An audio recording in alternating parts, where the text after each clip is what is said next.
साल 2023 की शुरुआत एक बड़े विवाद के साथ हुई, जिसमें कई सारी महिला पहलवानों ने कुश्ती महासंघ के अध्यक्ष और भाजपा सांसद बृजभूषण शरण सिंह पर यौन उत्पीड़न जैसे गंभीर आरोप लगाए, जिसके बाद कई और पहलवान भी उनके समर्थन में आ गए।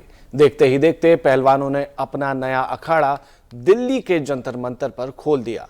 साथ ही बृजभूषण को कुर्सी से हटाने की मांग करने लगे।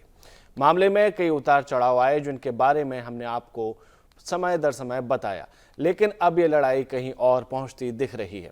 क्या है पूरा मामला, समझेंगे हमारे इस सेगमेंट में। मेरा नाम है सिद्धार्थ और आप देख रहे हैं पहलवान बनाम बृजभूषण के इस दंगल की इनसाइड स्टोरी, जिसमें हम आपको बताने की कोशिश करेंगे ताकि इस मामले में क्या चल रहा है उससे जुड़ी एक बेहतर और साफ तस्वीर पेश हो सके।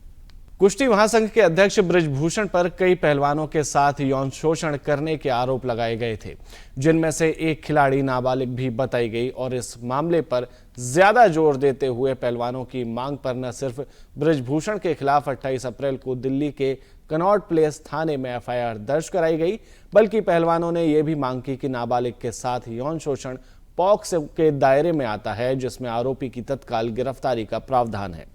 इसलिए बृजभूषण को तत्काल गिरफ्तार किया जाए।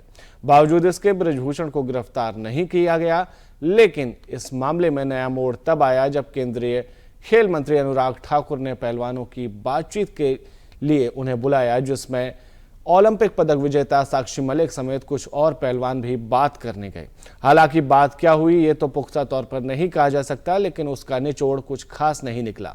इस दौरान पहलवानों ने न्यूज एजेंसी ANI से बातचीत करते हुए बताया कि उनकी मुलाकात केंद्रीय गृह मंत्री अमित शाह से भी हुई, लेकिन कोई हल नहीं निकला था।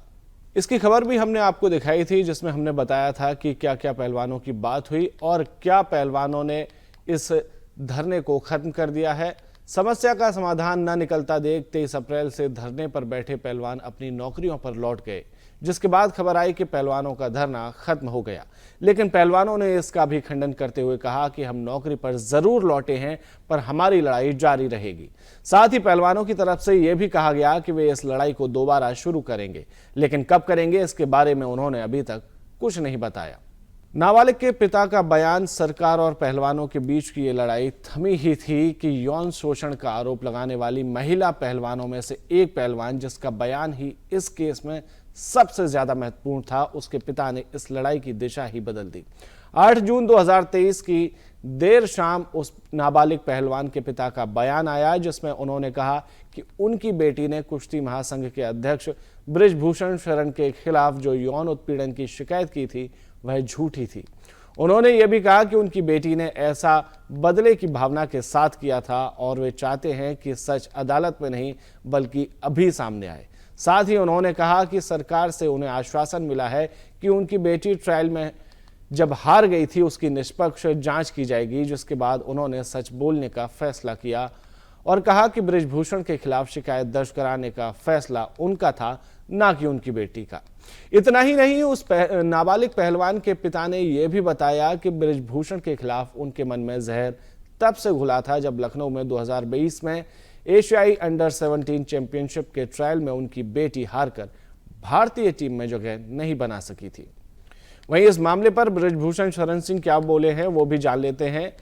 उन्होंने कहा है कि उनके मन में किसी भी पहलवान के लिए दुर्भावना नहीं है। नाबालिग पहलवान को ऐसा करने के लिए उन पहलवानों ने गुमराह किया जो मेरे खिलाफ प्रदर्शन कर रहे थे। मेरे मन में उस पहलवान या उसके परिवार के लिए कोई दुर्भावना नहीं है और ना ही मैं उसके या उसके परिवार के खिलाफ किसी भी तरह की कार्रवाई की मांग करता हूं। यह मुझे बदनाम करने की एक साजिश थी। सरकार ने इस मामले पर क्या कहा वो भी जान लेते हैं। 7 जून को अनुराग ठाकुर के साथ पहलवानों की ये बैठक 6 घंटे तक चली, जिसे सार्थक बताते हुए कहा गया कि 15 जून तक बृजभूषण के खिलाफ चार्जशीट दायर हो जाएगी। वहीं साक्षी मलिक ने इस दौरान कहा कि उन्हें बताया गया कि पहलवानों के खिलाफ 28 मई को दर्ज की गई FIR वापस ली जाएगी। इस मामले में आगे कई सारे अपडेट आएंगे जो टीम जागरण आपको बताती रहेगी।